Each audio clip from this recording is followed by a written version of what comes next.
Natalo ka na ba sa negosyo? Maraming beses na po.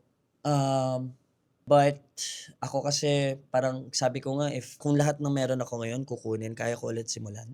Mm. So, kung natalo sa negosyo maraming beses na pre-pandemic, Ano nangyari? dati po meron po kaming restaurant na maliit sa Makati. Mm.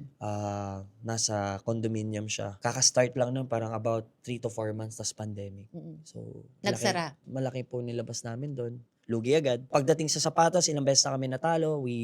Siguro our losses is unimaginable. Parang laki na po, mga 2 to 3 million 2 to 3 million. or more than. Paano kayo natalo? Meron po kasi mga instance na bibili si client tapos hindi tutuloy. Na-order niyo na. Oo. So, you have to pay for it. Yes, na-scam kami, napeke kami. Mm. Marami na pong talo sa buhay, pero mas marami pa ring panalo. Paano mo nasabing nanalo ka na? Panalo in a way na yung buhay ko ngayon, parang dahan-dahan siya nagme-make sense. Kasi ngayon po maging officially daddy ako, buntis si misis. So, success doesn't mean money.